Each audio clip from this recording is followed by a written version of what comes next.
This is Monty in the Morning, the show Phoenix Magazine readers voted #1 talk radio show in Arizona. #1 during your morning commute. #1 whenever news breaks during your day. And #1 whenever and wherever you want to talk sports. Now it's time for Monty in the Morning. Hey, yo, man, how the heck are you? It is Wednesday, July 13th, 2022. The Monty Show live and local with you every single day. Yes, MFers, we are talking Utah Jazz basketball. Yes, we are. Yes, I see all the comments on my tweeter machine thing. The Woj bomb that really isn't a Woj bomb. The Utah Jazz, Donovan Mitchell, and Adrian Wojnarowski. Sister wives till the end. Let's do this. Did Adrian Wojnarowski say anything new about the Utah Jazz and Donovan Mitchell yesterday? We'll talk about that. Are the Utah Jazz trading Don? Is Donovan Mitchell going to Miami? Is Tyler Hero a viable replacement for the Utah Jazz and Donovan Mitchell? All of that coming up. Tiger Woods talked LIV Golf. Bryson DeChambeau is still a dickhead. And it's been a bad year for Elon Musk. Donnie talked about Elon Musk. Yeah. Not that Donnie. Another right. Donnie. A different Donnie. Talked about Elon Musk. Not to be confused. By the way, it is Prime Day 2. So it is imperative that you get into the description of this podcast, or if you're watching our show live on YouTube, you're not listening to the podcast, you're actually watching the show live, get into the description, look at our podcast links. I saw a ton of people buy AirPods Pro off of our affiliate link yesterday. It is a great deal. You save a ton of money. The iWatch 7 is there. The Kindle is there. All kinds of great links below. By the way, DoorDash Pass for a year free, only on Prime Days. That's in a link below. Everything you need, all the links are in our description. Please feel free to go ahead and hit that up. Let's talk Utah Jazz basketball, because yesterday it was a Woj bomb saying that the Utah Jazz are now listening to offers for Donovan Mitchell, and that while they don't have any intention to trade him necessarily, they are now listening to offers. And my question is this anything different than Justin Zanuck said, what was that, Sunday or Monday, I guess, when he met with the media in Las Vegas? Is this anything different than what Justin Zanuck told the media? And I would tell you it is not. And I find it very interesting that Adrian Wojnarowski chose yesterday to tweet this out, because I don't see that this is anything different than has been reported by the local media in Salt Lake for 2 weeks at this point. So, yes, the NBA world was lit on fire because when Woj talks, people listen. Right. And I guess my question, Jake, is what has really changed between Donovan Mitchell and the Utah Jazz? Yeah, I don't think anything has really changed. I mean, again, I want to point out, like, if you read the tweets for what it is, and again, this isn't just a Woj thing or a Windhorse thing. Like, this is basically the same thing we talked about yesterday, where you have this situation where teams, whether the Utah Jazz like it or not, are going to call and ask about Donovan. Like, that is a natural occurrence. It's been happening for weeks. Like, that's just what it is. That's business in the NBA. But now, because Adrian Wojnarowski tweeted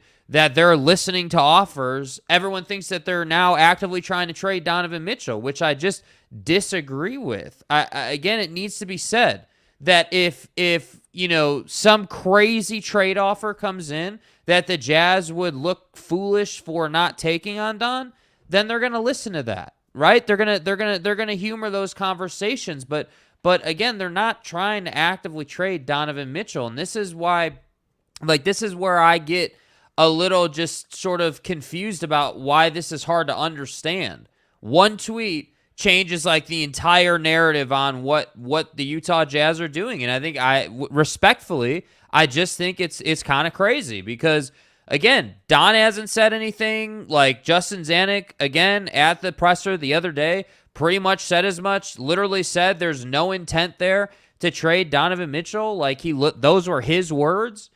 And yet, here we go. Now everyone thinks that they're trying to trade him and that the Jazz are burning it down and rebuilding, and everyone's all upset about it.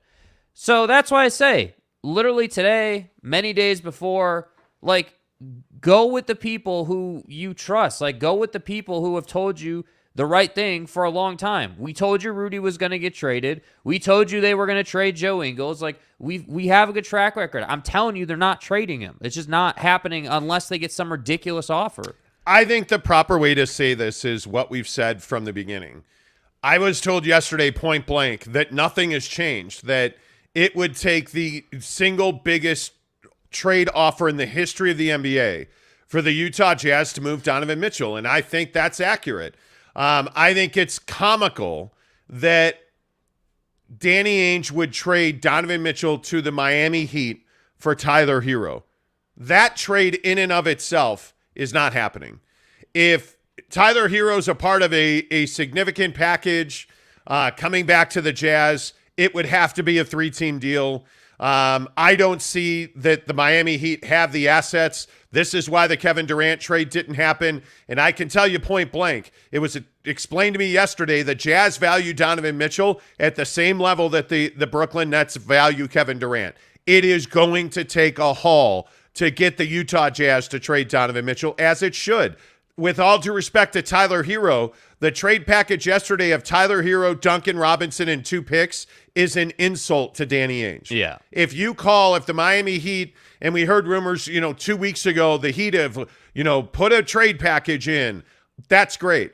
You can't offer Duncan Robinson and Tyler Hero and 2 picks for Donovan Mitchell. But why would you do that? Why, if you're the Utah Jazz, ask yourself this question. How does that trade make you a better team?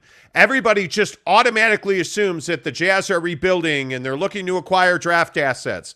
I was told again yesterday that is not at all the case. I can only go back to what I'm being told by people directly involved with the Jazz. They work for the Jazz. They are the ones who have given us our information. I can only tell you straight away, the Jazz have said they are not actively looking to trade Donovan Mitchell. If you call them and you offer them every pick possible, it is going to take a replacement level player or above for Donovan Mitchell. So what that means is if you're going to trade for Donovan Mitchell, you're going to have to send somebody back at his level or better. Colin Sexton ain't getting the job done. Yeah. I can tell you that right now. That was another name that I continue to hear. Oh, Colin Sexton, sign and trade for Donovan Mitchell. That's not happening. Colin Sexton shot, I think, 24% from 3 last year or some ridiculous number. He only played 11 games last year. What sense does that make for the Utah Jazz? And the thing that I laugh at, and it's to the point now where I have muted my DMs on Twitter because I get people are like, oh, hey, man, are we going to trade Donovan Mitchell for my sister's Girl Scout troop? Hey, guys. Like, it's ridiculous to me that Jazz fans are so emotional, and you can't just take that out and look at the facts. The Jazz would be foolish not to trade Donovan Mitchell if they got blown away by a trade offer. Does that mean that the Jazz are actively in the market looking to trade Donovan Mitchell and calling teams and shopping teams? No, I can tell you straight away. I have it from multiple NBA sources. The Jazz have never made a call to a team saying, hey, we'd like to trade you Donovan Mitchell. Yeah. That has never happened.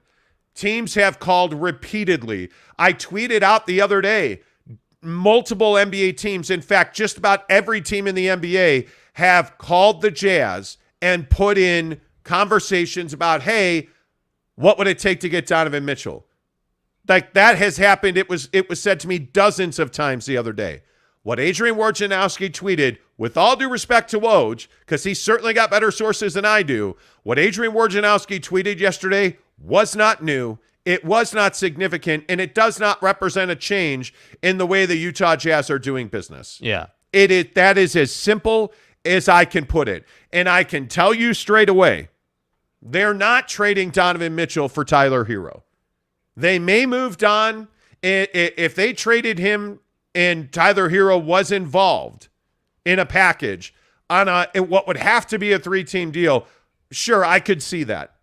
But please stop saying, oh, well, they're going to trade Donovan straight up for Tyler Hero and draft picks. That's not happening. Yeah, and I think it's just a ludicrous idea. I mean, I don't know, like it just doesn't make sense, and that's why I say, like, when you look at the facts and look at what we know about the situation, like it doesn't make sense with what the Utah Jazz and Danny Ainge have done so far, that they would trade Donovan Mitchell for anything short of, like you just said, a replacement player and a haul of picks. Like, I just don't think that's how it would work for them. Like, if you think about it, like, because the real rub is everybody thinks, well, the Rudy trade was the beginning of a rebuild. That's, if we really boil this down, that's where this whole, firestorm, if you will, came from. Oh, well, they traded Rudy Gobert to the Minnesota Timberwolves for picks and players, and that was the beginning of the end of the Utah Jazz as we know it, and they're tearing it down.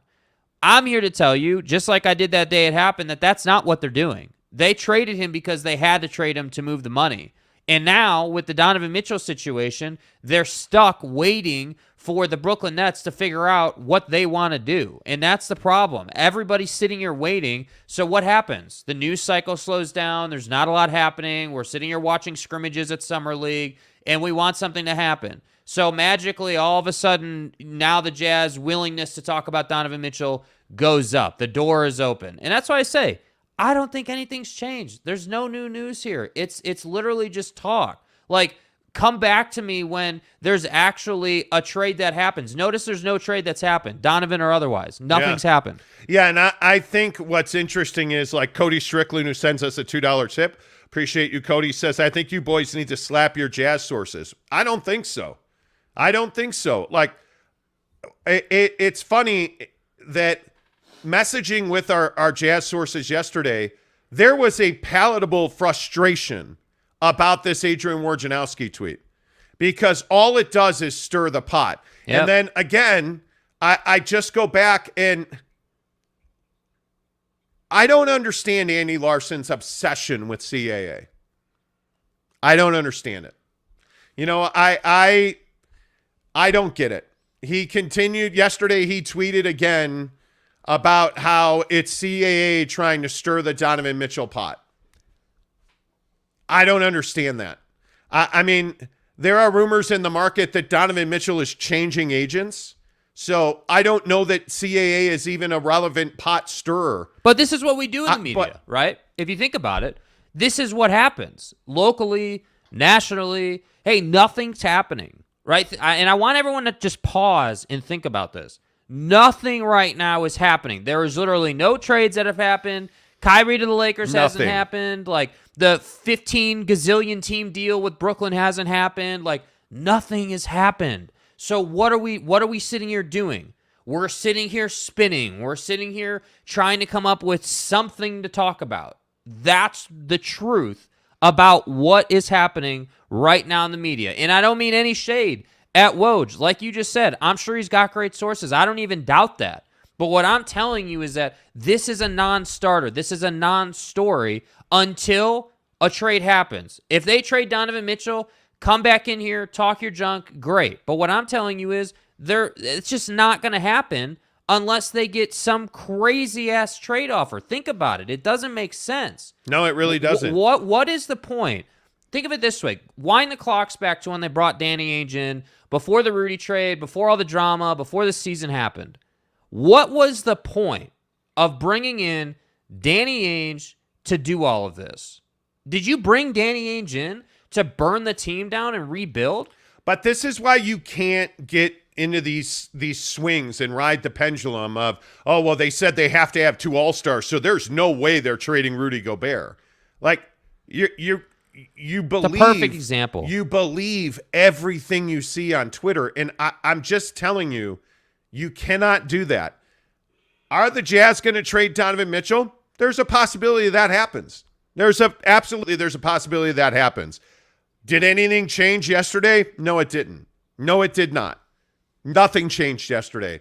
Business has been the same that it's been.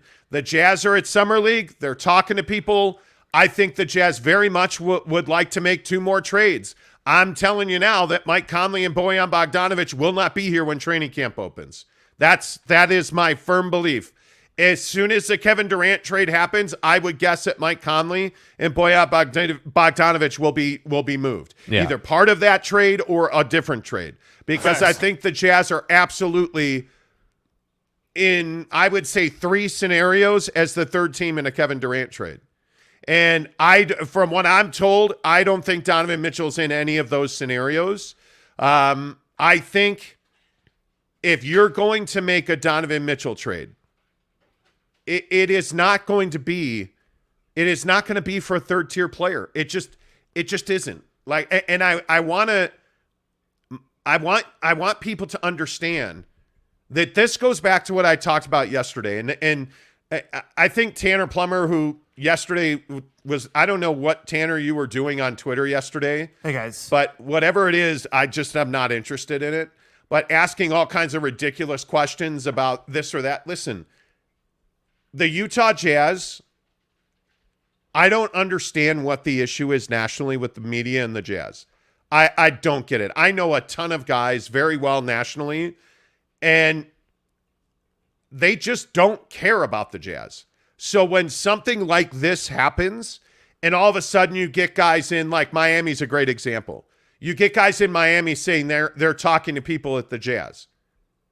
So do you really think people at the Jazz are talking to somebody in Miami who they don't know them? They talk about the Jazz 3 weeks a year, and you think that people that work at the Jazz are giving them information? That's the thing that I'm trying to understand. Like, yeah. And maybe you have people in the right place at the right time. That's very possible. But, there was a report in Cleveland a couple of weeks ago that Rudy Gobert was going to the Cavs. And I think I even mentioned that on the show. Do you really think people in Cleveland who never talk about the Jazz all of a sudden have sources at the Jazz telling them that? Mm-hmm. When they're reporting, hey, and it was a radio producer who is 22 years old saying he knows people at the Jazz and that Rudy Gobert is being traded to the Cavs. Right. And it lit the NBA world on fire. Like, do you understand how this works? Relationships in the NBA are held very tightly. So it's very difficult. It is years-long work to get in touch with people and get credible, viable information. And I only say that, and that might sound self-serving, I only say that and then say, look at our track record on this show. Okay, great. I'm telling you now that the Jazz are not the ones out there making phone calls. There was also a Woj story, I don't know, I guess a couple of weeks ago, inferring that Donovan Mitchell, or at least I think it was Woj, that Donovan had demanded a trade. Donovan Mitchell has never demanded a trade. Yeah. Never, not one time. I have asked that question repeatedly of Jazz people, of Don's people. They have all unequivocally said Donovan Mitchell has never asked for a trade. Donovan Mitchell has not once asked for a trade. I think if you went to Donovan Mitchell and said, hey, if you could play anywhere in the NBA, I think there's a real good chance his answer would not be the Utah Jazz. But has he asked to be traded? He has not. Have they ever talked about it? They have not. The Jazz, though, have communicated to Donovan, and he is aware that teams are calling. He is aware that if they get an offer that blows their socks off, they're going to trade Donovan Mitchell. But they are not actively out in the marketplace saying, hey, it's Danny Ainge from the Jazz. Are you guys interested in a Donovan Mitchell deal? That's not happening. Yeah. And I don't know how I can be any clearer than that. Yeah. I just don't know. And the frustrating thing is I feel like the Jazz get disrespected on a regular basis across the NBA. Well, I think to your point nationally, what you were speaking on there about the national media, like I think the national media, there's a clear appetite for, hey, they're going to trade Donovan. The Utah Jazz are not good. Like it's time for Donovan to move on. Like he needs to get to a bigger market. Like how long have we been hearing, honestly, hey, Donovan's got to go and play in a bigger market? Like the bigger market narrative has been here for what, 2 years now? Like how long has it been? And that's why I say, it just to me makes perfect sense that if you really look at it, and hey, I have perspective because we do this show every day. We're in it. Like maybe you guys don't. I get that, but there's nothing happening right now. So when there's nothing happening, what do? Well, nationally, we got to find something to talk about. We got to find something to kind of drum up some conversations. So that's why I say notice that there's no tweets like, hey, yeah, Danny Ainge confirms that they're trying to trade Donovan Mitchell. Notice it's not like specific, cut and dry, naming names. Hey, this is what's happening. It is, hey, the Utah Jazz now have a willingness to talk about Donovan Mitchell. So we're going to continue down the gray area, super, super vague tweets. And it's fine. I get it. That's what we do. But I'm just saying, that's why you shouldn't be freaking out right now, because nothing has changed. Yeah. Tanner Plummer says, I mentioned last night on Twitter, Monty, you tweeted a couple of days ago the Jazz had no plans to trade Don. Is it safe to say things have changed based on Woj's tweet? Are you fucking deaf? Like, this is what's frustrating to me. Are you deaf? Like, what is the struggle to understand this? I like, this is the exact comment that drives me crazy.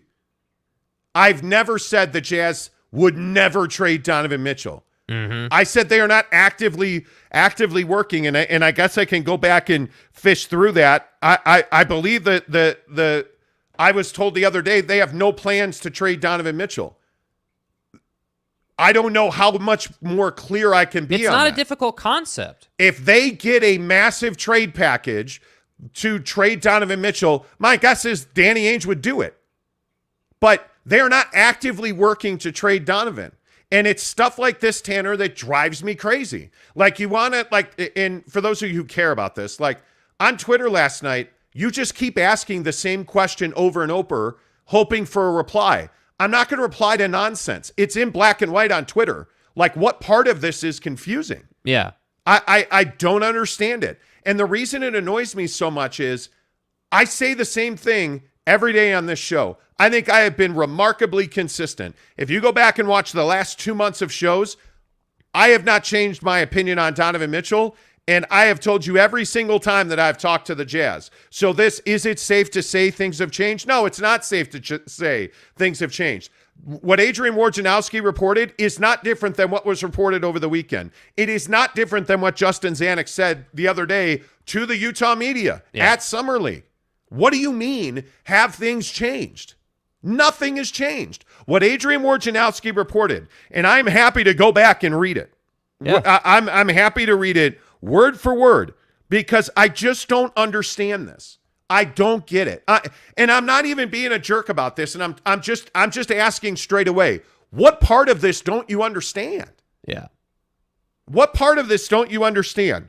Yesterday, Adrian Wojnarowski said, and I'm going to read his entire Twitter thing, his thread, word for word. After previously shutting down inquiries on moving all-star guard Donovan Mitchell, rival teams, note he didn't say the Utah Jazz, sources at the Jazz, rival teams say Utah Jazz are showing a willingness to listen on possible trade scenarios. How is that different than what Justin Zanuck said? Okay, he continued. Jazz general manager Justin Zanuck told reporters recently, change is inevitable in the NBA. Things evolve in the NBA. So could I sit here and say anybody is untouchable? There's no intent there to trade Donovan Mitchell at all. So I'm just curious, Tanner, and everybody else who's asking me about this. Woj's tweet changed anything? He's quoting Justin Zanuck from 3 days ago. Yeah. So explain to me what's changed, because I don't get it. And I don't see it. And frankly, I've never understood this about Jazz fans. When Jazz fans are on, you guys are one of the most intelligent fan bases in the NBA. Yeah. But it's like the season ends and you hit a switch and you become stupid and deaf and blind and your brain just stops working. Oh, yeah, they're going to trade him straight up for Tyler Hero. No, they're not. No, actually, they're not. Bro, what are you talking about, man? It's amazing to me. Yeah. And Tanner, I love tweeting with you. I like talking with you. You, Jazz, BYU, whatever it is. It's comments like this that I just have zero tolerance for. Like, you know the answer to the question. So why are you asking? Yeah. What has changed? Nothing has changed. Would you feel, let me ask you this. Let me put it this way. Lord. And I'm not even being sarcastic about it. I'm genuinely asking. Would Tanner and everybody who supports this show and listens every day, would you guys feel better if we rolled out on the show and we're like, yeah, things have changed. They're trading Don. They're burning it to the ground. Would you feel better? I don't know how you would feel better about that. I don't know why. And my point is in asking, I know it might seem like a stupid question, but the reason I ask that is it's almost like, the most loyal of Jazz fans want this to happen. It's almost as if you want them to trade Donovan Mitchell. It's as if you want the change to happen. That's what's shocking to me. Like I would have expected, and maybe I'm naive, but I would have expected Jazz fans to be like, yeah, this is the national media doing what the media does. We haven't heard this. Our GM just said there's no intent to trade Donovan Mitchell, straight up. And by the way, kudos to the media for asking Justin Zanuck, hey, is there a plan to trade Donovan Mitchell? Gave him the opportunity. And what did he say? There's no intent to trade Donovan Mitchell. So then you're going to take the word with respectfully, no shade. You're going to take the word of Woj on a tweet over the GM at a press conference speaking directly to you. That's what shocks me. That's what I don't understand. I don't get that. I just don't think anything changed yesterday. I don't. Okay, and again, just to reset it, we're talking about the Jazz trading Donovan Mitchell and this Adrian Wojnarowski tweet yesterday that I just don't see as a news story, honest to goodness. I mean, he quoted Justin Zanuck in the tweet, which is amazing to me. But Adrian Wojnarowski tweeted yesterday that the Jazz are now, open to trade offers on Donovan Mitchell. And I just think we've known that for weeks. We've known that. I think we knew this. We tweeted at the trade deadline. The Knicks have repeatedly called. The Heat have repeatedly called. The Atlanta Hawks asked for Donovan Mitchell specifically. Like, this is not new. Yeah. That's what I'll say. All right, let's get some of your comments in here now that the bloodletting has happened. Spencer Morgan says the Jazz were not close to title contending. No, they were not. I agree with that. Spencer also said, wow, you guys are really grasping at straws this morning. How are we grasping it? What does that even mean? You'll need to explain that a little bit because I don't understand what does that even mean. Anthony Jones, my guess is our jerseys fit our rosters perfectly next season. Bummy. Wow. Hopefully not. BB says Magic rookie look good. They want Donovan? ? I don't think the Magic are looking for Don. Lucito Diaz, if I trade Don, I would be KD or Dame, period. This Damian Lillard thing, I'm not interested in Damian Lillard on the Jazz. He is at the end of his career. He's making, I think, 50? 2-year, $120 million deal, 50 a year. That's crazy. That's crazy to me. Yeah. I'm not paying him that much money. Yep. I'm just not. Kanai Johnson says Don is staying in a Jazz uniform unless a team is willing to give up a lot for him, bigger than Gobert trade. It would have to be much bigger. To be. And Donovan Mitchell's 25. Yeah. Rudy Gobert's 30. Donovan Mitchell hasn't even entered his prime yet. He hasn't reached his ceiling, and Jazz fans think they're trading him for Tyler Hero. That's crazy to me. Oh, yeah, sign and trade him for Sexton, Colin Sexton. 24% from 3 on 11 games last year. Now, that makes sense. That makes sense. Do you understand? I agree with BB. The Heat have nothing for us.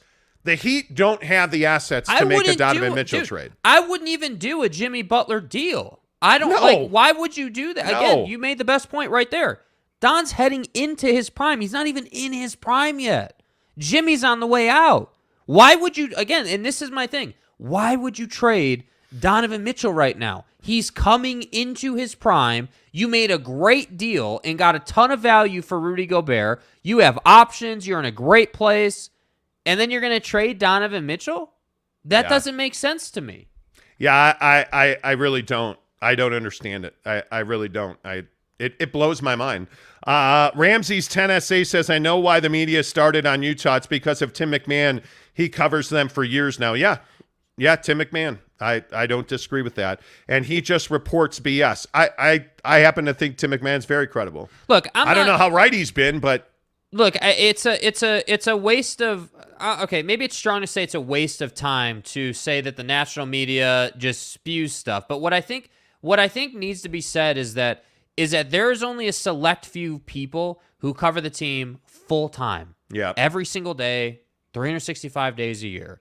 And I'm just saying, whether it's Spencer talking about us grasping straws or Tanner asking the same question a million times, like it just at some point you have to come to the middle and realize not everything you're fed is meant to be correct or meant to be factual. No. It's just that's just the world we live in. Yeah.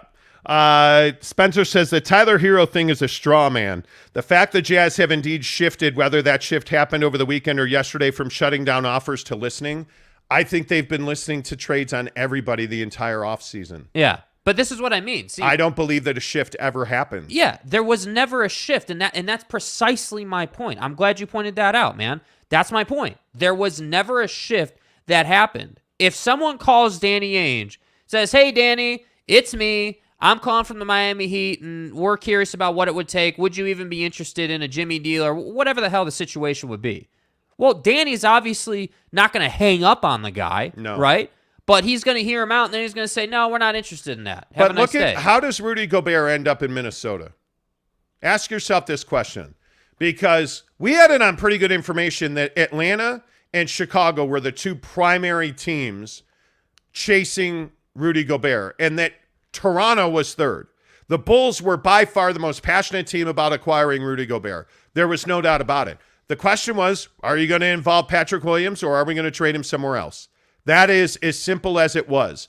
There was hesitation from the Bulls, and then the Jazz started talking to other teams. And all of a sudden, at the end of the line, they got very close on several deals. And the Bulls called back and said, "We'll include Patrick Williams." And I think that was a significant shift for Minnesota, who said, okay, you know what? We've looked at every big man to put next to Carl to move Cat to the 4. Let's do this Rudy Gobert deal, send expiring contracts and multiple draft picks. And Danny Ainge said, you're going to have to do better than that. I want Walker Kessler, and I want Jared Vanderbilt, and I want a pick swap in addition to those 4 picks. And they did the deal. That's how these things happen. My guess is if Donovan Mitchell gets traded, and I think that's a big if Donovan Mitchell gets traded, it will be to somebody that you have not heard about.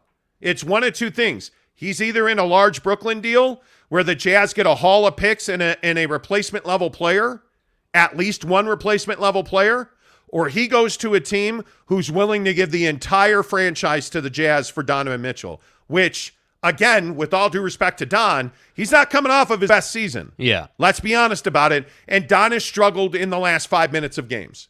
And he's not been healthy. And they had all kinds of locker room turmoil. Donovan Mitchell's trade value is not at its peak. So I find it hard to believe that they would do a 1v1 trade for Donovan Mitchell. But as far as to answer Spencer's point directly, I don't believe a shift has happened. I think I know that they've talked to the Knicks, I think it's at least a dozen times.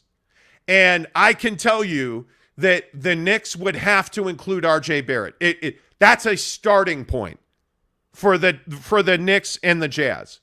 But the other part of this is Donovan Mitchell isn't exactly jumping up and down to get to the Knicks. One of the things that I think a lot of people don't understand is that Donovan Mitchell wants to win. And that means, as it's been explained to me, he's not exactly banging down the Jazz door to get to the Knicks. He is not asked to be traded. And he certainly is not asked to be traded to the Knicks. And my point is, the teams that are on the cusp of a championship and the teams that Don would play for do not align in a trade with the Jazz. I think he would like to play in Miami. He's in the Bahamas. Donovan Mitchell is in the Bahamas right now with his personal trainer, his body guy, David Alexander. They're in the Bahamas training together. So this idea Don's on vacation, well, sure, he's in the Bahamas, but he's actually doing body work in the Bahamas, right? So Donovan Mitchell prioritized this offseason, according to sources telling me that Don has prioritized playing 82 games next year. His focus and his goal is getting his body in shape to play a full season next year at his highest level. Donovan Mitchell has not asked for a trade. And if Donovan Mitchell wants to play in Miami, it's going to have to be a much larger trade because Miami doesn't have the goods to get the deal done. Yeah. So to Spencer's point, again, I just don't see that anything's changed. Yeah. I really don't see that anything's changed. Ryan D., why did we trade Rudy for picks and not good players? Well, I think you traded Rudy Gobert for a couple of really good players. You got a haul of draft picks. You got Jared Vanderbilt. And I again will go back to this. If your opinion is that Jared Vanderbilt is not a valuable commodity, then I don't know that you know who he is. I don't know that you've watched him. Jared Vanderbilt is going to be a star in this league. He's a very young player. I think Walker Kessler, it's unfortunate he's been injured with this toe injury. He's not playing in Summer League. He's a development project, but he's got a tremendous amount of upside, right? I think if you look at what the Jazz got, the Jazz, in my opinion, are going to flip Patrick Beverley. I think they don't keep him on the team, just my opinion. And I think they're going to move those draft picks they got. That's not rebuilding, that's retooling. So I would disagree with that a little bit. GS400 says Mitchell and Bam can't be on the same team due to their contracts. Weird NBA rule. It's not a weird NBA rule. Actually, it makes a lot of sense because what that NBA rule is trying to do is keep the table level. You shouldn't be able to trade for rookies that are star players who have earned a max extension because remember, a lot of maximum contracts are performance-based and all NBA, all rookie team, there are escalators in these contracts now, and it's keeping the balance of power level. So you cannot trade for multiple rookie extensions. That's the rule. I actually don't think it's a weird rule. I think it's actually a really smart rule. Doc J says Clarkson, Rudy Gay, and 2 first-round picks for Butler. No. Why would Miami do that? Ask yourself, why would Miami do that? Because you forget, the Jazz aren't trading with themselves. They have to trade with Pat Riley in Miami in that scenario. Sounds about right considering what they want to trade for Don. It does. That's exactly right. That's exactly right. Let's see. Francis Maldonado. Media don't talk sports or facts anymore, just gossip. When they say sources say it's all BS. It's not all BS. You have to pick the people who have been credible with their sourcing. Adrian Wojnarowski, there's nobody better at sourcing in the NBA than Woj. There's not. Shams on a different level. Shams has great sources. Brian Windhorst has great sources. Are they always right? No, they're not. No, they're not. But nobody is. So I don't think it is. I just don't think it's one of these things where we necessarily need to, sources, are from my friend's mom. Yeah. Like, trust me, it's not an easy game. I can tell you that much. Giggity says it would not be responsible for a front office to not at least listen to offers for any player on their team. That's exactly right. I mean, it is Danny Ainge's job to do what is best for the Utah Jazz. What's really changed, man? And I know we keep asking that question. I know we keep going back to it. But what has really changed here? There's been I love this verbiage. While you were talking, I was just sitting here thinking like I love this verbiage around there's been a shift. It's safe to say there's change happening. Yeah. What the hell does that even mean? Like Danny Ainge, his job is to answer the phone and talk to people for a living. Like, that's literally what the guy does. Yep. That doesn't mean that he's trading Donovan Mitchell all of a sudden or that now he woke up today and while he was putting creamer in his coffee decided it would be a good idea to trade Donovan Mitchell. Like, that's not how the world works, man. Yep. Amber Spencer says Jazz fans need a win. Yeah, they do. Yeah, they do. But, I think the league needs a win. The league needs the Nets to get off the pot and get moving here. The league desperately needs it. Whether we're talking DeAndre Ayton, whether we're talking KD and Kyrie, I guess now if we're talking Donovan Mitchell, things need to move quickly. Yep. Jeremy Bolton says, hey, Earl, sweet, I'm the 46th one here. Boom. Appreciate that. Funky Orient says, morning and more power to your channel. Appreciate that. BB says, what is a crazy trade acceptable for Don? I mean, it has to be a star player or multiple picks. And when I say star player, I'm talking about, it would have to be as good or better. I'm not exaggerating. Devin Booker, Kevin Durant, Jason Tatum, that level of player and picks. I don't even know. And that's why I say, like, I don't think Miami has what you need to get a deal done. I really don't. I think I don't know who in this league has a deal that gets a trade done for the Jazz. I really don't. That's the other component of this too, is I think it's going to be really difficult to trade him because by all accounts, Danny Ainge is he doesn't lose many trades. And so when you say to him, hey, what's it going to take to get Donovan Mitchell? The word that was used is replacement player or better. That's the phrase that I was told yesterday about Don. Yeah. Hey, if you want to come in here and offer us, replacement player or better and a haul of draft picks, sure, let's do that. But I was also told directly that Danny Ainge is not out, quote unquote, efforting a deal for Donovan Mitchell. His focus, in my opinion, is moving Bogdanovich and Mike Conley off the roster. Yeah. I think that is his focus. Which I think is unfortunate because, again, I say that Bojan Bogdanovic, if he's your third or fourth best option, you can win a championship. The Jazz clearly feel different than that. And I think they feel like he has value in the market. And I don't disagree. I think there's about 4 or 5 teams around this league that value Mike Conley at a pretty high level. I think Bojan Bogdanovic is a guy that would be in demand. I know Miami's expressed interest in Bojan Bogdanovic in the last year over last season. So, and that's the other thing that we've talked about on this show repeatedly is this trade's going to happen with somebody that Danny's got a relationship with. I mean, you know that they have had conversations from the deadline forward. The Jazz have been the most active team in the NBA, and I'm not sure it's close. I mean, they have really been working their back channel to get a trade of significance done. Yeah. That trade turned out to be Rudy Gobert, but they know what deals they can make. It's simply that Brooklyn's got to get this Kevin Durant deal made. Yes. Like as soon as that Kevin Durant deal is made, I think that's when you're going to see or they need other to deals say they're happen. running it back one Yeah. way or the other. They just need to be definitive about what they're doing. Yeah, it is what it is. Ryan D says, you guys will continue to double down on your bad take until Don will be traded, likely within the next 48 hours. Woj tweets for a reason. The Jazz are feeding you reports to keep Don's value high. I mean, if you want to keep telling yourself that, that's fine. But we've been telling you since the day he signed the contract that Rudy Gobert was going to get traded. We didn't miss on that. And you act like we're like some huge show. Like ask the media here locally. We're just those guys on YouTube who don't have sources. So I mean, if you want to say we continue to double down on our bad take, okay. I think our bad take has been pretty good. And what's funny is our bad take has you here watching it. So I think our bad take has been pretty good. Yeah. It's that yeah. I don't think they want to trade Donovan Mitchell. I don't think they're sitting there saying we got to trade him. We got to move this guy. We're totally burning it to the ground. That does not fall in line with what they've been doing for the last 6-8 months. Yeah. On any level at all. And I think when you look at Rudy Gobert, why did that trade make sense? Outside of the fact he was 23% of the salary cap and a limited offensive player. You had problems with him in the locker room.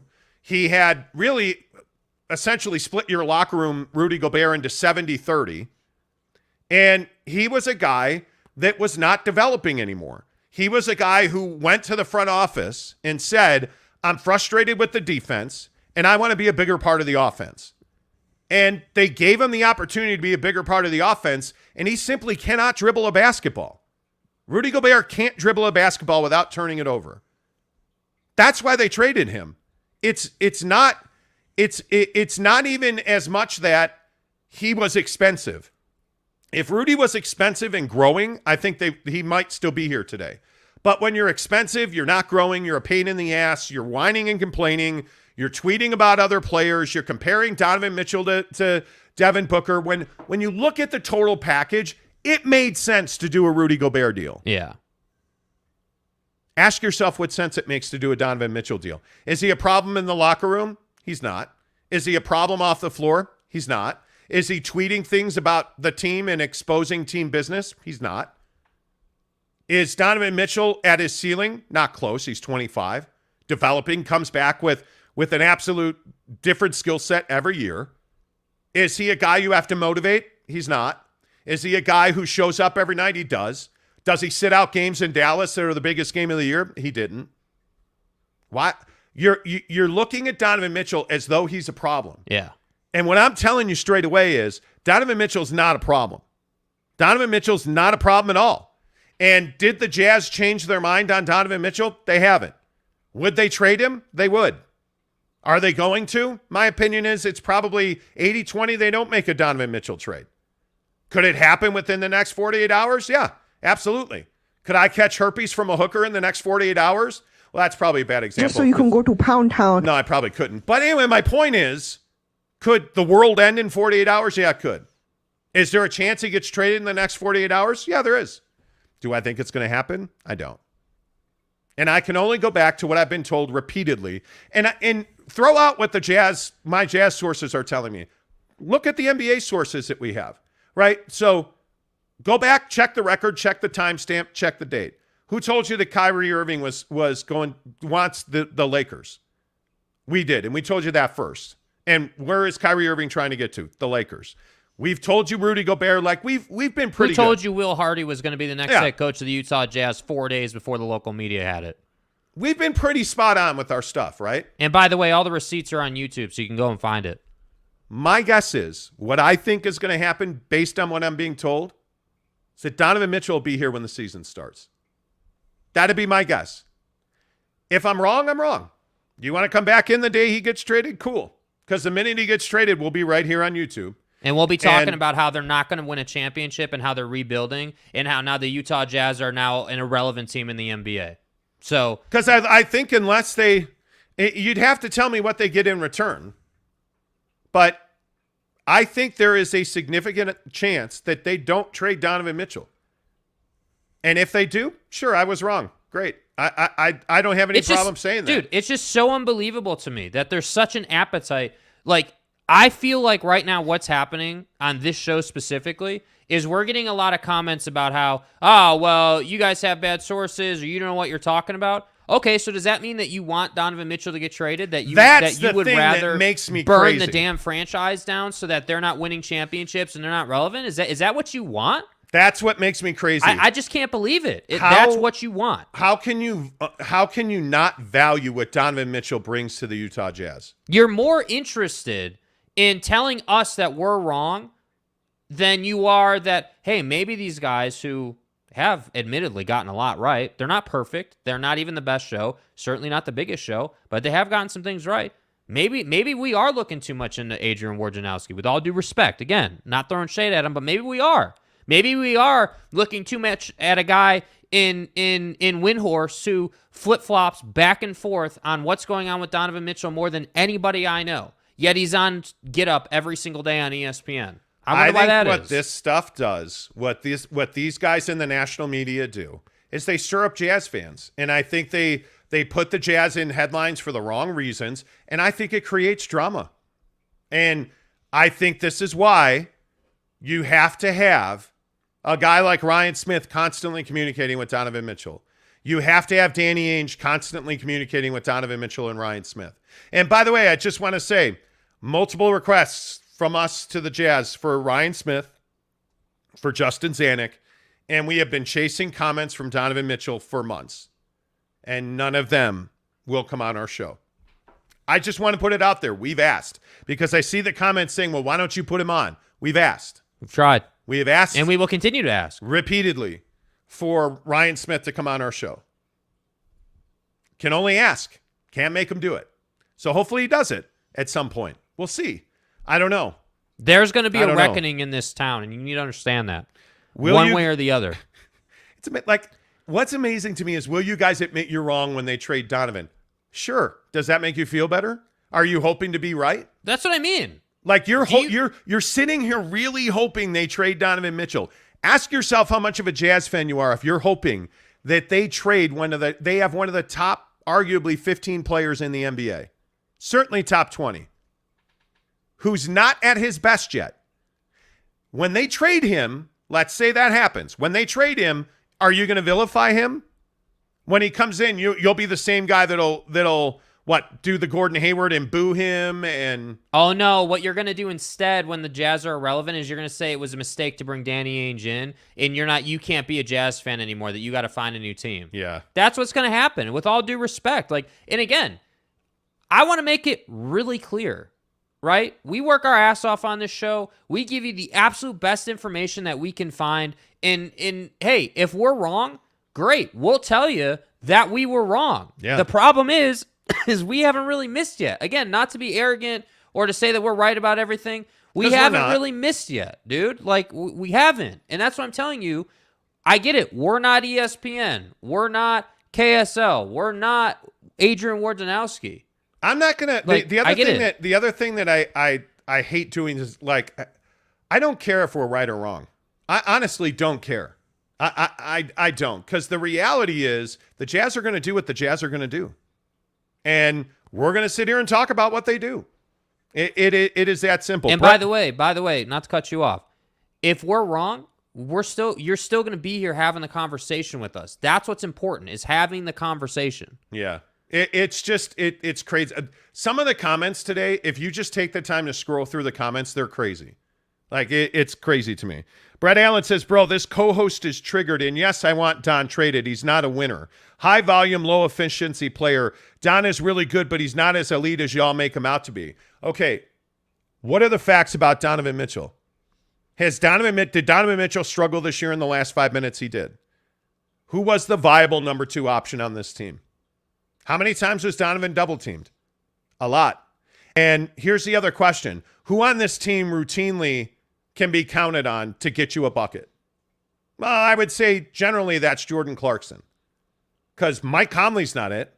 So it's Don or Jordan Clarkson. And the other thing is, when you say he's not a winner, what does that mean, he's not a winner? He has had a roster around him since his rookie year. He's had a roster around him that's been incredibly limited athletically. Incredibly limited. You have a guy in Rudy Gobert who's supposedly his running mate, who can't create his own shot. You have a guy in Mike Conley that's aging and consistently hurt. You have a team that was 100% reliant on the three-point shot.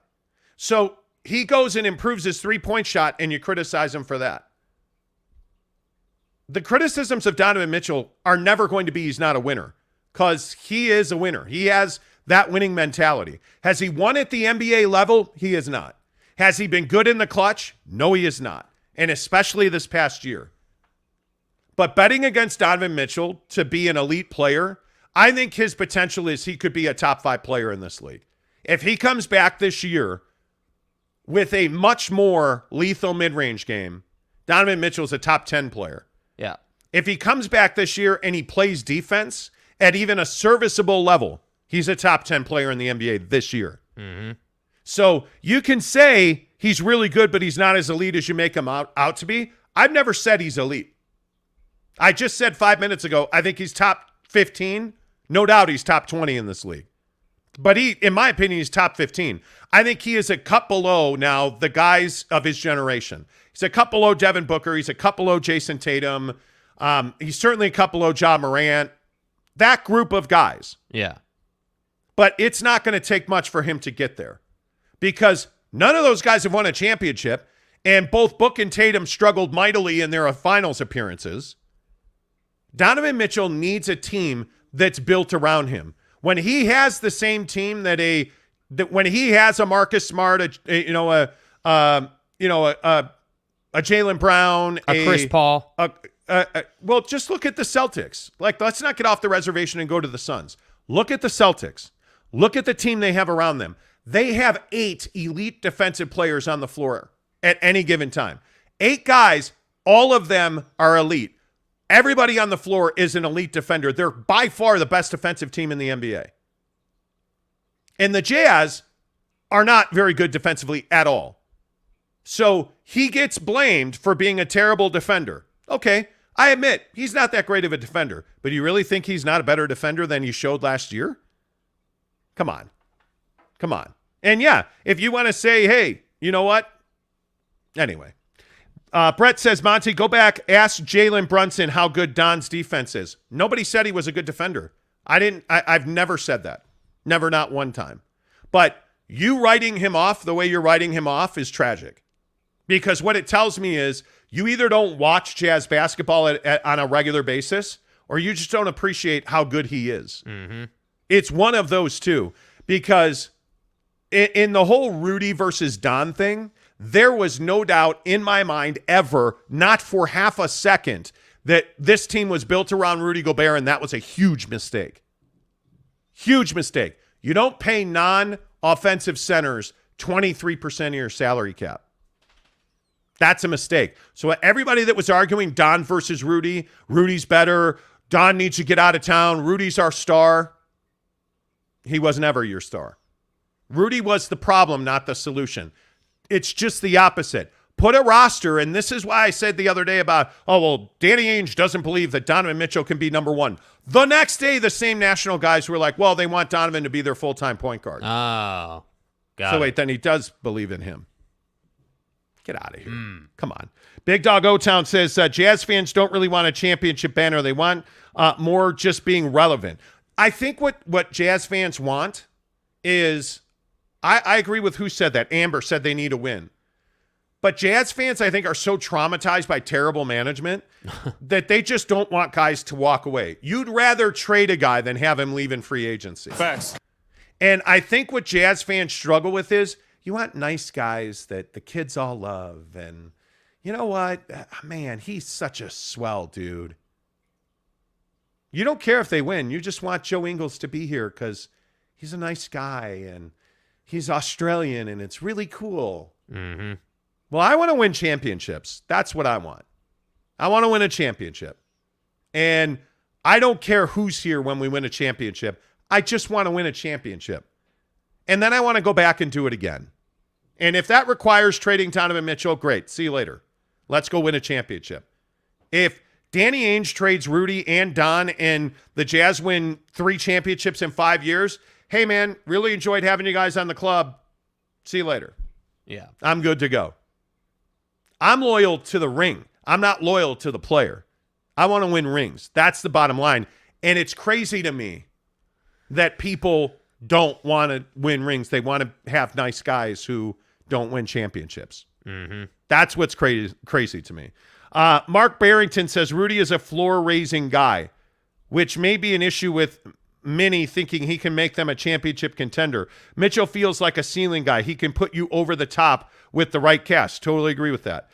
James Knight says, don't be condescending, Monty. How am I being a condescending jerk? How am I being a condescending jerk at all? Is that in reference to the Joe Ingles thing I just said? What are you talking about? Jesus Christ destroys atheism and Marxism and stuff. Says wrong. He's not below Devin Booker. He's a little bit better than Devin Booker, but I think Morant is better in Tatum. Devin Booker is a superior player to Donovan Mitchell. You're right. It's not that Devin's a better player. He's a superior player to Donovan Mitchell. He's a much better defender, has shown he's a much better defender on the floor. He has 4 ways he can beat you. He can get to the rim, and he can dunk on you. He can beat you in the mid-range easily. It's his bread and butter. And he shoots the 3 at an incredibly high level. By the way, he's having a career year in all of those, which what does that tell you? He's growing and developing. But why is that? He has one of the best general managers in the league who put a really good supporting cast. You want to wax on about Phoenix, please do that. But he's got who? He's got guys like Chris Paul. Mm-hmm. He's got a guy like a Mikal Bridges. He's got Cam Johnson. He's got, like, JaVale McGee was a huge part of their culture. You know, Jay Crowder, like, they're dogs defensively. He's got help. He's got depth, and they're well coached. Yeah. And Kevin Durant wants to go and play there. Why do you think Kevin Durant wants to play in Phoenix? Because they can win a championship, and Devin Booker and Chris Paul are there. That's why he wants to play in Phoenix. Devin Booker is not better than Donovan Mitchell. Right now, he's superior to Devin or Donovan Mitchell. And I think he's better than Jason Tatum, by the way. But yeah, it's all subjective. Yeah. Pedro Aragon says Don is the best offensive player the Jazz have since Karl Malone. Not perfect, but everyone is But not everyone is Jordan or LeBron. If we build like Dallas and the Hawks around a single player, Don would thrive. I would agree with that. Yeah. TJ McVeigh says most Jazz fans are stuck in the 90s with Stockton and Malone and need more to move on. It's a new league. It is a totally different league. It's a totally different league. Cast Coolin says Booker just got blown out. What does that mean? He just got blown out. So Devin Booker is the one who he played the Western Conference playoffs by himself. Devin Booker all on his own. He was the only guy on the floor. Right. That must have been a different series. I must have missed that one because I don't remember that. I could be wrong. Right. I think Mikal Bridges played. I could be wrong. Mr. E says, amen, Pedro. Asgil says, this show is silly now if you think Don is better than Tatum.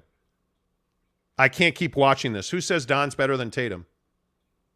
I don't think anybody said Donovan Mitchell is better than Jason Tatum. No, in fact, you literally just said he's a cut below Jason Tatum.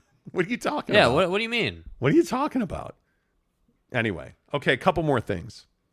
We got to talk about this LeBron James thing. I want to play this bite off of YouTube from the shop. LeBron's show that used to be on HBO. It's on YouTube now. Here's LeBron James talking about Brittney Griner. Now, how can she feel like America has her back? I would be feeling like, do I even want to go back to America? LeBron James, Secretary of State LeBron James says that America hasn't done enough to free Brittney Griner. This is remarkable to me. And I've been a loud critic of LeBron James over his career. It is not a secret I am not a LeBron fan. Right. This is exactly why I'm not a LeBron fan. If you go back to the Black Lives Matter marches, which were critical to the fabric of the black community and critical to the equality fight in this country, where was LeBron James? LeBron was on a bicycle at the back of the line. Literally. He was on a bicycle at the back of a parade. Mm-hmm. The very back, and then at one point down a street off to the side. LeBron was on a bicycle. And now Brittney Griner goes into a Russian airport when the war in Ukraine just breaks out and Russia's just invaded Ukraine. Okay, time to leave Russia as a very tall, black, lesbian American woman with hashish oil in her bag, which is against the law in Russia. So you're a high-profile person in a country known for taking prisoner high-profile people, especially Americans, and that is a years-long fight, always has been, always will be. And now all of a sudden, Secretary of State LeBron James says that America hasn't done enough to free Brittney Griner, and that he's not sure why she would want to come back to our country. Well, LeBron, you can fuck all the way off, number one. Number two, this is another example of just how out of touch and tone deaf LeBron James is. And this is exactly why damage is done when athletes say stupid things about really important subjects. And LeBron James is never going to be Michael Jordan. He's never going to be Kobe Bryant. He's never going to be Tiger Woods. He's never going to be Muhammad Ali. LeBron James will never be the iconic black athlete on this planet because he says stupid shit like this all the time. Mm-hmm. And he does things that are just dumb. Do you understand how difficult it is to get somebody like Brittney Griner out of a Russian jail?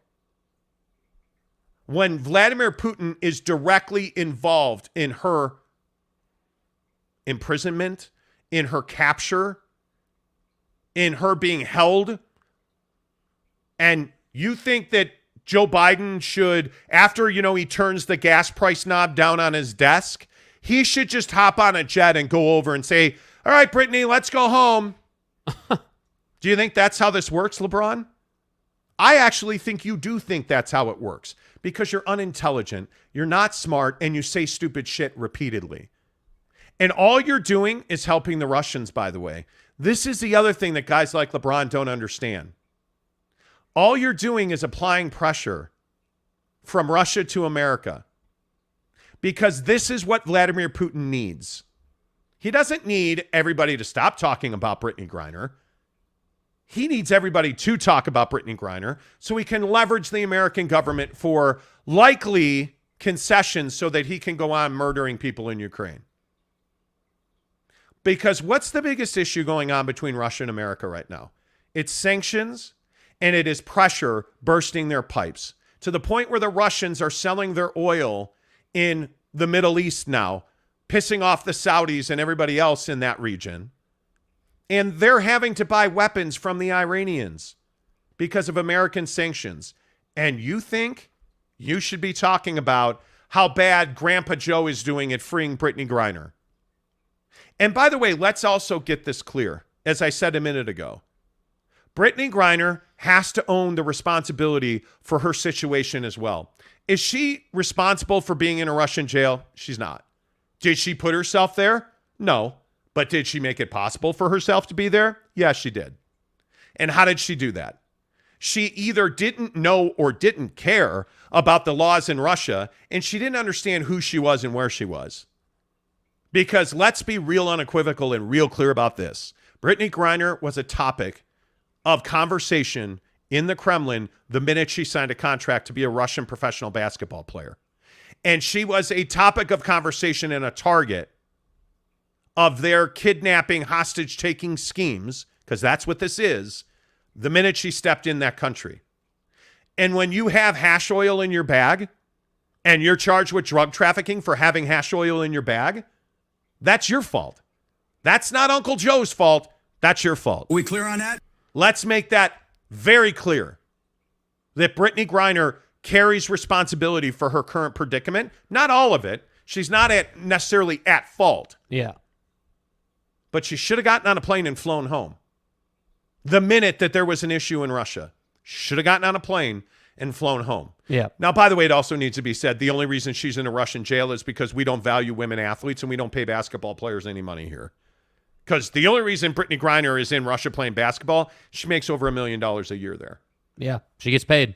So that's why she was there. Yeah, and I think the issue with LeBron is this is a track record. You know, like you were saying, like there's a track record. And I think that LeBron can't have it both ways. I think that if you're LeBron James, you have to understand that you are one of the biggest athletes in the world, and that comes with a certain responsibility. And you're choosing to just simply say things on a TV show or on what now is a YouTube show.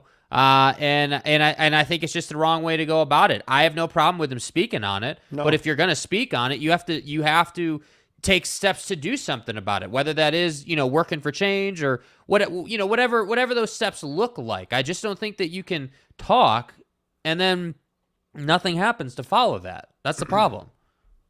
I feel frustrated on this show. Yeah, I could tell, and I think they can tell, and you have a right to be frustrated. I'm frustrated with the media. I'm frustrated with the Griner situation. I agree. I wish we could just go in there with military force and say, all right, give us a key. We're taking her home. But that's not how the world works, and I think we all know that, I don't know why I'm frustrated with this LeBron thing, this Donovan Mitchell rumor thing that the national media is doing and Jazz fans taking the bite, and getting the hook like not sunk in the front of your lip, like it's down your throat, the hook. And it just frustrates me. And the other thing, I'm tired of talking about this. I am tired of talking about Donovan Mitchell being traded. I'm tired of talking about Brooklyn and Kevin Durant. I'm ready to move on to okay, the trade happened, whatever happened. Let's get to that. And this is what I feel like we get to. And by the way, on the LeBron front, I think I heard a point the other day that I think is actually really fair. LeBron. When you compare LeBron and Kevin Durant, Bron has never been a guy that has left before he's fulfilled the commitment of his contract. Whereas Kevin Durant is doing a lot of team hopping and jumping around in these contracts. And I think this is part of the reason that we find ourselves in this situation, because Kyrie Irving did what he did last year by not playing and not taking the thing we can't talk about on YouTube because YouTube doesn't allow us to talk about it, and putting Kevin Durant in that situation. But I just think that I get burned out on, as you guys probably do too, I just get burned out on the constant like, oh, who's going to be traded here and there and otherwise. When your GM, Justin Zanuck, just came out and said, yeah, there's no intent to trade Donovan Mitchell. If someone comes in and gives us some ridiculous haul, all right, yeah, well, listen, but, there's no intent there. I don't know how much more explicitly he could say that, and that's why it's kind of frustrating. Yeah. All right. Let's get some comments in here on LeBron and Brittney Griner. Cast Coolin says, it's only hash oil. We got bigger fish to fry. Well, the problem is it's illegal in Russia. Well, and I think the optics of it, the problem is, I don't disagree that it's only hash oil. I don't disagree with that at all. But I think the problem is the optics of it make it that bigger fish you're talking about frying. Like, it makes it a big deal. Yes. When it is Brittney Griner, like, again, I don't think it's messed up to say, yes, you are lesbian. Yes, you are black. Yes, you are female. Yes, you are affluent American. You are the prime target for Russia. And that's why it's a problem. LeBron said what he said. The issue isn't LeBron physically speaking the words and sharing his opinion. That's not the problem. The problem is sharing it in context with everything that's going on. The funny thing is, I was watching Fox News the other day, and I don't know why I did it, and I apologize ahead of time. Right. I was watching Fox News the other day about this, and there was a former CIA official on the show, and he was saying, you know what, the problem here is that Brittney Griner's family and friends want this talked about every day, when if they want her out of a Russian jail, they need to stop talking about it. Yeah. And let the back channels work.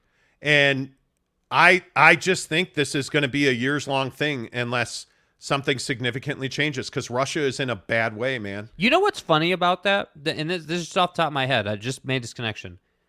All of the stuff we talked about today with Donovan wouldn't be a conversation if the national media wasn't drumming it up constantly. Yeah. Brittney Griner would have a much better chance of getting out if they did stop talking about it, because then there's no leverage from Russia's side. Well, and her wife calling out Joe Biden the other day was a huge mistake. Like, it was the Russian media, and this was the other thing on this Fox show, and then they cut the CIA guy off because he was saying, hey, Joe Biden's doing everything he can do. We just need to stop talking about it. And I think it was Laura Ingraham ended the interview, but here nor there, they played clips from Russian TV on MSNBC talking about how America is desperate now to get Brittney Griner out, and that Brittney Griner's family is devastated. And like, every time somebody like LeBron James talks about it, every time her wife talks about it, Russian media runs with it and uses it for propaganda. And this letter that she wrote, Brittney Griner wrote a letter directly to Joe Biden, was clearly a propaganda tool for the Russian government, because the media put it on TV the day it was mailed out. We just don't understand the way the world works. Yeah. Giggity says, Jake, can we just get the Michael Rappaport drop for LeBron? Yeah, man, it's yeah. Yeah, it's, I get where you're going with that. I get where you're going. And what I have trouble with is just that it's just such a frustrating, not to be negative on the show. I mean, we never try to be like overly negative. That's not really what we're trying to do here, but it does get old. I have to admit, talking about this over and over, whether it is the Griner thing or it is this Donovan thing, that isn't even a conversation piece. Like, it's just not locally. It's just not. But it becomes one because of who's tweeting and the trust that everyone puts into their word. And then inevitably in, whatever it is, 2 months or whenever camp starts, and Donovan Mitchell rolls out in those ugly-ass highlighter yellow uniforms, what is everyone going to come back on the show and say? Yeah, we probably overreacted. We may have overstated the case. Yeah. Christopher Shorter says, nobody wants to hear you bash LeBron the way you bash him. Brittney Griner didn't know how Russia works. Yes, she did. That's not an excuse. Yeah, by the way, yes, she did. Brittney Griner's not a rookie in Russia. Yes, she did know how it worked. LeBron probably didn't either, but you bash him hard, but don't bash Brittney because you a hater. I just said that. Okay. Anyway, the Nye guy says, let's send Harden to Russia with a whole 25-pound bag of weed. Easy. I would not wish that on anybody. I mean, listen, I think this needs to be said. It needs to be said. If you know, let's use LeBron as an example. If LeBron was in Brittney's situation, would it be handled differently? Yeah, there's probably a case to be made that it would be handled differently. I think that's a fair conversation to have, and it's a fair sentiment But to LeBron have. would never be in that situation. That's the problem. He never has Yes. to go anywhere else to make tens of millions of dollars. Correct. So Jacob Yates says Griner had an annual average salary of $221,515 in the WNBA. Yes. She's getting paid better than 95% of Americans. That's not the point. What does that got to do with the price of tea in Russia? If you had a chance to do what you love to do and get paid millions for it, you would turn that down. Well, and get paid what you should be paid. I mean, it's this isn't even a conversation. They are underpaid. Women, like when I covered the Sacramento Monarchs, Yolanda Griffith was a star in Russia. Like women have to go to Russia, Germany, Turkey, Israel. They have to do that to get paid. We don't have women's sports here. We have, like, when you're done playing college softball, you're done as an athlete. Yeah. But you can go to Australia, you can go to Europe. Like it's a regular thing.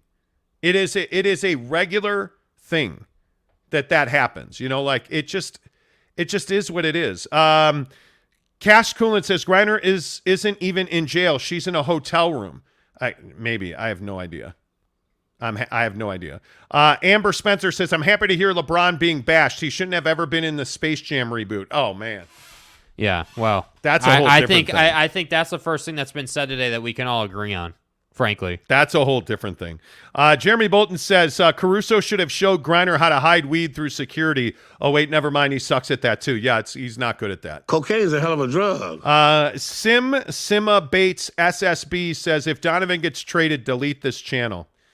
We'll get right on that. Yeah, we'll get right on that, bud. We'll get right on that. Michael Burton says they don't pay much in basketball here in Australia for either men or women. They don't. I know. There's not many countries that do. I mean, really, it is the old Soviet bloc of countries that pay, which is why the Ball brothers went to Lithuania to play. I mean, you're not going there by choice. Yeah. You're going there because you have to. You know, like it just is what it is. Look at what Lamar Jackson's tweeting. Yeah. Silence is golden. Isn't that true? Isn't that true? All right. Can we get on to this Tiger Woods thing at the LIV Golf tournament? Because I think this is fascinating. So Tiger Woods is at the championship, the Open Championship. The Open. It used to be the British Open. Now it's just the Open Championship. The Claret Jug. Where you hit balls over houses that are windblown.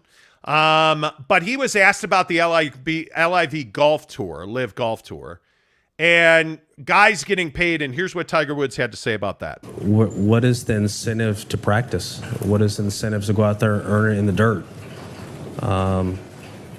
You're just getting paid a lot of money up front and playing a few events and playing 54 holes. They're trying to,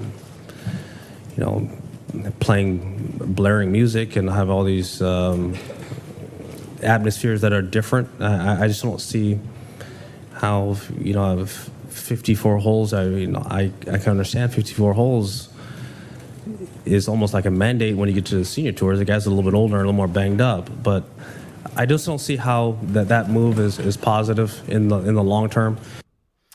Yeah, this is a tough sell. Tiger Woods talking LIV Golf right there, or LIV Golf, whatever you want to say. Yeah. I think he's right. Like, if you want loud music and raucous crowds, go play the Phoenix Open.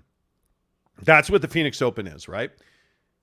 But you're doing it for money. And I look at Bryson DeChambeau, the American golfer, who yesterday it was announced Bridgestone has fired him as a partner. Because he left the PGA Tour. Saudi stooge. And he's just a dick. Yeah. Like, Bryson DeChambeau is not a good dude. Brooks Koepka, not a nice guy.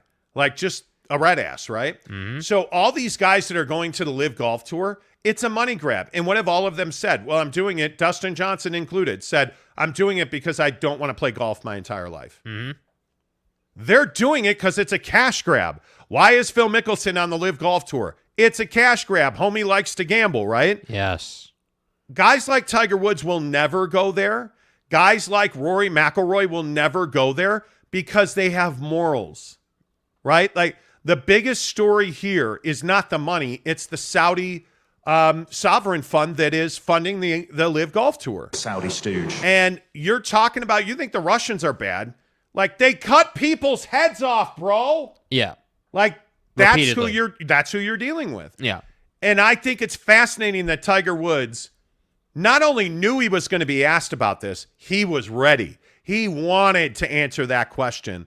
I give him a lot of credit for that because he knows he's Tiger. I think he understands who he is and where he is and what he means to the game of golf globally. Unlike someone else we just talked about. I think it's incredibly important that Tiger Woods talks about this. Like, I think it's very savvy by him, especially when you see guys like Bryson DeChambeau losing sponsors. He's lost 4 sponsors now.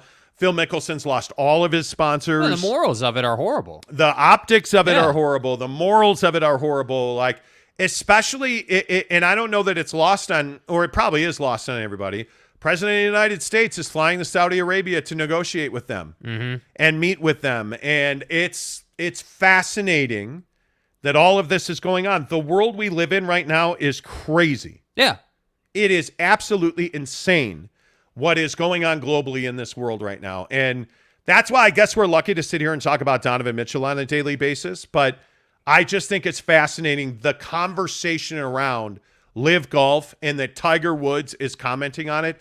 I think it's exactly what golf needed. Yeah, and I think he handled really it do. perfectly. I mean, I think that he gave a concise opinion. I think that, he did it in a way where he understands, again, as you just said, not to say the same thing, but like, he gets it. He's Tiger. Like, I think Tiger is well aware that he's been through quite a bit publicly in his career, but also he's doing a lot for the game now. I mean, again, you're talking about a guy, I hope people remember this, you're talking about a guy who's essentially playing on one leg. Like, that's what Tiger's doing, and he's doing it because he knows the responsibility he has to the game. James Knight makes a good point. James said, it's not good when Tiger is schooling you on morals. Yeah, I mean, tongue-in-cheek, right? But it's true. This is a guy who got divorced and hit in the face with a golf club by his wife because he was pounding porn stars. Just so you can go to pound. Are you kidding me? Yes, man. The night guy says, James, who crapped in your Fosters, mate? Funny. Wow. Hey, Greg Hawkins gives us a $5 tip. It says one thing about LIV that they're shaking things up, and in my opinion, the PGA should look into changing stuff up also and advance the game, increase winnings, create more Ryder Cup-like events, etc.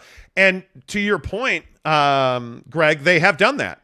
They are going to have a playoff that's a big money playoff at the end of the season now, pointed directly at LIV Golf. Yes. So that there's more prize money on tour. But you're exactly right. They have no choice but to do that. Yeah. I think it's really interesting to see exactly how that. I just think that it's unfortunate that LIV is Saudi funded because I do agree with Greg that it would have been awesome to have something that competes with the PGA Tour and pushes them in a forward direction. But the fact that it's Saudi and the fact that it's just the product itself, being that it's 54 holes and it's a party all the time, and like, you lose the professionalism and the purity of the game. You're again, I know this may seem petty, but I do think it's an important thing in golf. These guys on the LIV Tour are out there in shorts instead of pants. It's the pettiest example, but it might be the best example of the difference between LIV and PGA. PGA is a professionals tour. It is purity of the game, like playing for respect and everything that you could ever play for. You have to earn your money. It's not handed to you. Yeah, I think that's absolutely the case. Tanner says they cut people's heads off. LOL, I haven't heard that in a while. Yeah, it's probably been too long. Frankly, it's probably been too long. But Jesus Christ Destroys Atheism says MSNBC, hee-haw, CNN, and all those others are worse. Seriously. 3/4 of this is inaccurate. Okay. Christopher Shorter says LeBron will never be Jordan, LeBron will never be Kobe, and Monty will never be LeBron. Don't forget that part. How have I am all in comparison to LeBron? No, what he's saying is that you're hating on LeBron. That's what he's saying. Oh yeah, there's no doubt. Yeah. I have lost a lot of respect for LeBron James in the last couple of years. The thing that bothers me so much about LeBron is that he has the largest platform, in my opinion, in the world. Yeah. And he is, as a black man of affluence and fame, he has a platform and he has the ability to really lead and rise from the front. And he continuously leads and declines to the back. And in this day and age, whether it is George Floyd, Black Lives Matter, Brittney Griner, like, choose the issue that is currently voter rights, like all of these things that Black America is dealing with. Yeah. And there's not a great, strong black leader, in my opinion, that is standing up and leading the community. LeBron has a chance to be that guy. And he just refuses to do it. He just refuses to do it. Yeah. And on Brittney Griner or George Floyd or you know what bothers me too? What bothers me a bit about it too, and this is capitalism, it's the country we live in, I get it. But what bothers me is that you said this on the shop and you intentionally put it in the highlight reel. Like, remember where this audio is from. This isn't from this isn't just pulled out of the episode, people just leached on it. This is just the highlight reel. Yeah. This isn't like, hey, like, we did an episode, we put it out, I said this, X, Y, and Z, and the media just covering it. This is just the highlight reel, 5-second snippet. And that tells me the reason that matters is because that sends a clear message to me that this was intentional. LeBron wants it out there that he said that. He wants people talking about LeBron James. He wants people talking about the shop. And that's why I have an issue with it, because instead of talking about Bron, we should be talking about how Bron went in and helped get Brittney out. That's what we should be talking about. Yeah, totally agree. I just think LeBron hurts more than he helps. That's the thing. If you're just hopping on the show, talking about LeBron, talking about all these Donovan Mitchell trade rumors this morning, about whether or not something changed with Adrian Wojnarowski's tweet yesterday. And again, just because everybody, if you're hopping on, I just want to make this clear. I don't think anything's changed. I think the Jazz, there hasn't been a shift. I think the Jazz have been talking about Donovan Mitchell to other teams for months. I think Donovan Mitchell is an in-demand player. I've said that multiple times on the show. He's an attractive candidate for trade. I don't think this is new out of the Jazz or out of other NBA teams. I think yesterday was an incredibly slow news day. Adrian Wojnarowski repackaged what we found out 3 days ago. And I'm not going to say took it as his own, but tweeted it out, and the national media jumped on it. And by the way, I also don't think it should be lost that Don is in the Bahamas with his trainer, David Alexander, and David tweeted a picture of the TV of them watching the Adrian Wojnarowski report. Mm-hmm. He's aware of what's being said. He's aware of what's going on. Yep. Make absolutely no mistake about that. Yep. And I hope we don't get to a point where everybody's got regret. I hope we don't trade this cat and then everybody's got regret. Yeah. Because again, I put it at 80-20. They will not trade 80%. They will not trade Donovan Mitchell. Yeah. I think it's a possibility. I think it's absolutely a possibility. If you're here right now, please give us a thumbs up and a like. That really helps the show grow. We appreciate that. Joshua Blaylock Dixon. What's up, I got to hang out and play catch with yesterday with Jaren Hall. Did you really? I've heard Jaren has had an incredible offseason. Dude, Jaren Hall is, I feel like, is sort of a cult hero from a baseball perspective. I feel like, not that you were probably throwing a football with him, but I feel like, Jaren is an athlete. He's just one of those guys that can play multiple sports, is gifted athletically. Like, I just want the guy to stay healthy, man. Like, don't take it to the goal line against ASU this year. Don't get yourself knocked out of a game, man. Like that's, I really hope that he can stay healthy this year. I will simply again say, this is a critical year for Jaren Hall. And when we talk about BYU football, and I understand it's exciting to be going to the Big 12. Focus on this year. Focus in the here and now. Be present. Yeah. This is a massive year for Jaren Hall. It is It's make or break time. He's got to be healthy. He's got to play well, because without him, you don't have somebody experienced behind him. And now you're taking a risk with anybody that's going to play behind him. And I think Jaren Hall is a guy that has tremendous upside. Got to be as close to 100% for the next 6 months as possible. Yes. And if he does that from fall camp to the bowl game, BYU is going to have an incredible season. Because I think that much of Jaren Hall's game. I think he's incredibly talented. I think he's incredibly important. And he's got to stay healthy. Now, obviously, their offensive line's got to stay healthy. Dax Milne can't keep flying over other people's girlfriends. It's all this stuff. By the way, real quick. Not for nothing. Right. Anybody see the weird live video that Zach Wilson's mom put out yesterday? Like, hey, guys. He's clearly banging her friend. I don't have any doubt about that. Yeah. Like, she put out I need to drive out the darkness. I'm not trying to be cryptic. That situation's weird to me now. Yeah. That whole thing is weird. I have no doubt now it's true. I'm no doubt it's curious true. how far away Zach Wilson is from crossing the line of kind of this not looking great for him. I don't think he's there yet. I think he is. I think in BYU circles, the problem is, and if you don't know the story, Zach Wilson's ex-girlfriend caught Zach Wilson while they were together cheating on her with Zach Wilson's mom's best friend. Zach Wilson got caught putting his worm in the fish with his mom's best friend. Right. And so that hadn't come out. Well, and that wasn't a euphemism or anything. Well, it had come out. Well, but it's when stuff, they were together, right. Right. Anyway, just kind of scruff it and play with it when it's wet. Right. Stuff. We get it, Zach. But Zach Wilson then breaks up with his girlfriend. She breaks up with him or whatever. Then all of a sudden the other day, a post came out with Dax Milne and Zach Wilson's ex-girlfriend. Uh-oh. And all of a sudden, people started calling her out for being a homie hopper. A homie hopper. And then all of a sudden, she started calling people out, and then she said that he also was having sex with multiple women during his time at BYU. Is this the dagger? And then that he was pounding his mom's best friend. And then the Joseph Smith had, what did he say? Had 10. Yeah, had a bunch of wives on the tee box.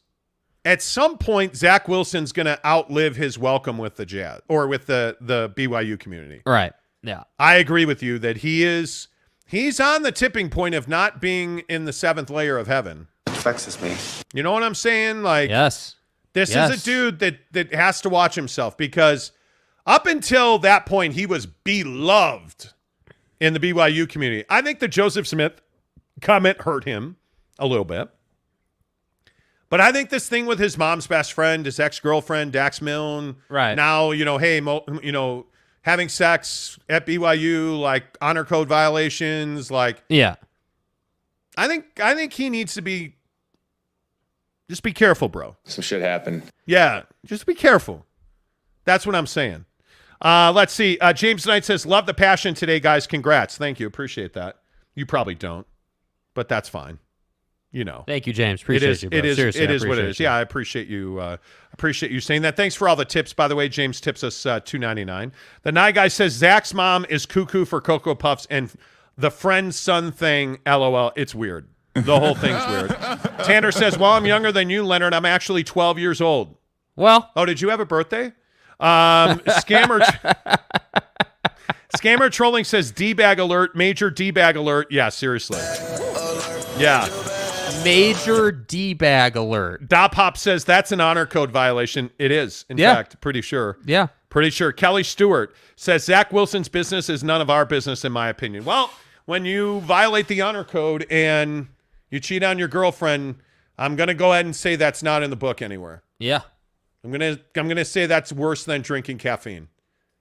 You know what I'm saying? Like, there's hey, I accidentally saw some pornography, and then there's, well, I'm pounding my mom's best friend too while I saw some pornography. Like, You know what I'm saying? There like, are this lines. is different. There are levels. Yeah. Theme Park News says, shout out to Mo Bamba, please, Jake.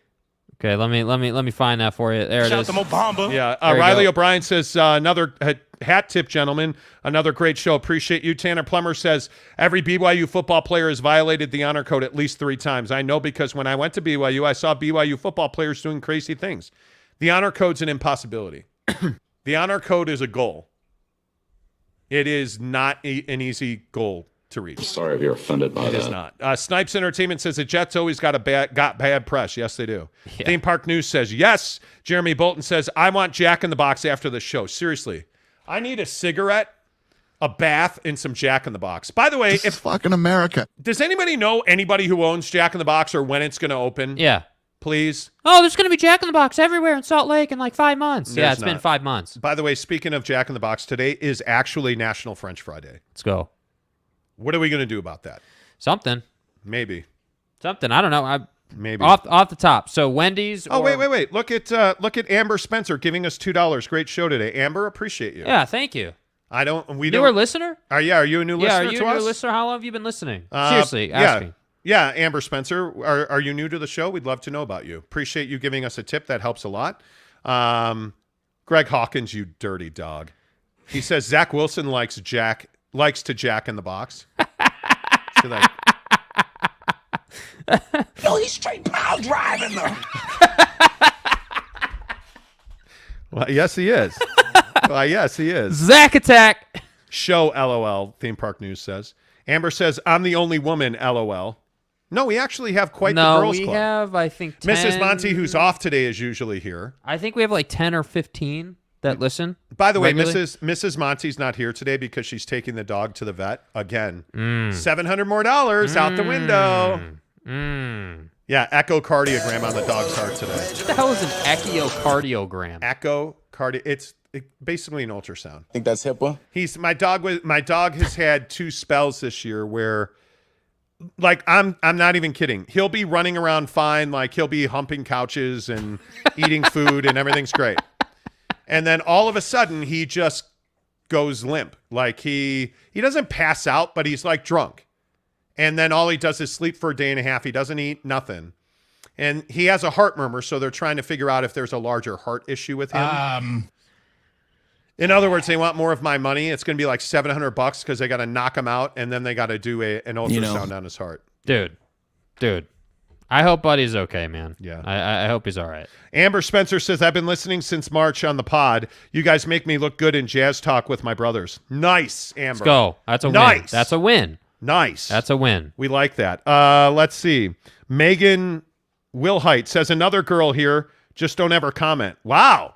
Look at the girls club. Let's go. The one day Mrs. Monty's off. Let's go. The one day Mrs. Monty's off. She will be back tomorrow. The girls club is out in force. Yes. Eric C says, did I miss the RSL segment? They were terrible over the weekend.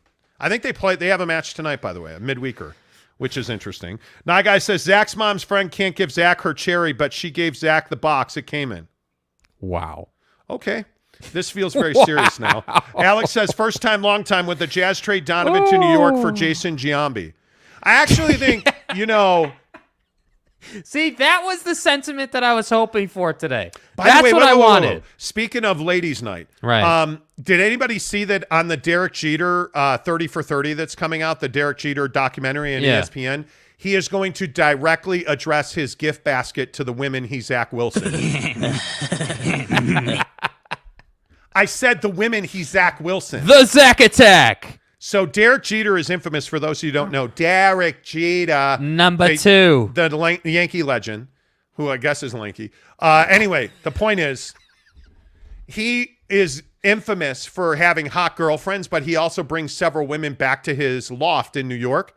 He will have sex with them, he will procreate and plant his seed in their garden, and it's love, and they have deep affection for each other. Wow. And then he gives him a gift basket and kicks him out of his apartment. Congratulations, but that's bullshit. He's like, cool, I took you deep. Here's your trophy. Now get out. Yeah. He talks about it directly. You see, I'm a guy of simple taste. So, Cody Strickland says, no, my wife listens to the show, not live, but she listens. We like it. Jeremy Bolton says, your RSL podcast meetup 9 on the 9th. Dress nice. Okay. Okay. I met several listeners at the RSL match the other day. Mm-hmm. We should do it at like a Jazz game, a BYU game, a Utah game. Like we need to do like a tailgate thing. By the way, don't forget, we're going to make your life on October 7th and 8th. Figure it out. October 7th and 8th is going to be a very good Figure day. it out. For one listener on this show, Monday we are going to announce a huge promotion. Yes. On the show, a huge contest on the show. It's going to be amazing. Joshua Blaylock-Dixon says, all the BYU players were crazy yesterday. I was hanging out with them at a barbecue. Some of the linemen and center and running backs, they're acting crazy. Nice. They're kids. They should. Tanner says, Zach burned all the bridges to the BYU community when he slept with his mom's friend. Just saying. I agree. I agree. Mont, do you know the Latter-day Saints can drink caffeine, right? It's a joke. It's tongue-in-cheek because everybody makes that joke like Joey Smith. It's a joke like the same way the Jazz are trading Donovan Mitchell is a joke. Okay, wow. No. Swift Kill 45. Love you guys. Don't listen to Heat Knicks trolls in the chat. We won't. Fat Jesus says guest host. Exactly. Yeah. Jeremy Bolton says RSL podcast party of one. Okay. Hawkins says, in fairness to BYU players, they're having these same issues even back during Lavelle's days. Oh my God, yes. Honor code violations are not new or rare. Yeah. It's a matter of what gets talked about and what doesn't. It doesn't. I mean, it's not possession by consumption. Just what I'm saying? You know what I'm saying? Spencer D says, "Saw dudes, saw dude." Tanner says Lavelle actually covered up a lot of honor code violations. Probably. BYU dorms have always been the easiest place to get laid. Travis Carlock says, "Wow, wow." Let's see. Scammer Trolling says, "Don't let the trolls in the local media get you down." No, we're good. We're good. And that's why we're going to end the show today talking about millennials sexting more than ever. Wow. You're a millennial. Yeah. Do you send nudes to your girlfriend? No, I don't send nudes. We don't send nudes. We don't have a need to. Like it's just not you part don't? of the... No, it's not part of the thing. I mean, okay, so apparently millennials do this at a high clip. Yeah. Millennials are sending nude photos. And you want to know how bad it is? Millennials will send a nude photo before they will ever meet. Well, because millennials don't like meeting in person. Mm-hmm. Millennials want to talk at arm's length. And so sexting and swapping nude photos is a big, big deal in the millennial generation. Yeah. Now, I can say it has been, I think I've done it maybe once or twice with my wife, but it's got to be 20 years since we did that. It's been a long time. Right. And I'd never done it before that, mainly because I'm old and I didn't have a cell phone and that wasn't a thing in the 40s. Yeah. But I wouldn't do it. And here's the crazy thing. It's why post-breakup nude bribery is a big thing in millennial generation. Right. Millennials are getting blackmailed by their exes over nude photos at a higher clip as well. You're a millennial. What do you think of this? Yeah, I mean, I think that, our generation, our generation just got born at a really interesting time. And when I hear stories like this, it just lets me know that our generation, millennials, are not good at communicating. And that's kind of the source of all of this, in my opinion. Like, I think if you think about it. Back in my day. Like, millennials were born too late to get housing inheritances, right? So they don't get a bunch of money. You were born too early to take advantage of, reasonable housing prices. You have likely, if you're a millennial, the average millennial has incredible student loan debt. So you're just not in a great place in life. Yes. And by the way, you grew up when the cell phone boom happened. So you were like me. I was 14 when I got my first phone, and now it's changed the world. So, millennials are just not great communicators. It's just we're notorious for it. And I think that this does happen. Yeah, I think millennials 10 years ago and even more so now, they are about it, and mainly because the thing we're not allowed to talk about it made the dating game miserable. Absolutely, positively miserable. Yeah, I agree. And it is the Coco also made dating very difficult. Yeah. It did. Let's see. Josh Blaylock Dixon says, have a great day. He tipped us $2. Appreciate that. Thank you. Appreciate Thank you you. very Have much. a good one, man. Dwayne Boone. Dwayne. What's up, Dwayne? Good to see you. He says, thou shalt not. Exactly right. Big Dog O-Town says, honor codes can't control hormones. Nope. They cannot. I'm a man. James Knight says, I'm trying to organize a trip to SLC for All-Star Weekend, guys. I'll bring you your goddamn 4X. Please do. Yeah, you better. Hey, if you show up here on All-Star Weekend, you better spend some quality time. We all got to have a get-together at that point. Yes, we do. No doubt about it. Tanner says, shh, don't tell that to the BYU leadership, Big Dog O-Town. Yeah, no, that's not going to happen. Exactly right. Giggity says, think about all the stuff millennial kids are going to come across on the internet when they become teenagers. Oh, man. Yeah, next question. I mean, and then you have to look at Gen Y, Z and stuff. Like, the internet is not great. But see, Gen Let's Z be is honest. different. But see, Gen Z is different. And the reason it's different is because they understand how to make money on the internet. Yes. That's the I would agree skill they were born with. They were born into, hey, you make money on the internet. And that's why they're fine. That's why they're good. I agree with that. Hey, if you're here right now, please give us a thumbs up down below. Please hit the like button. It really helps the channel grow. I do want to remind you again, Monday, it's a huge promotion we're doing. It is a huge contest.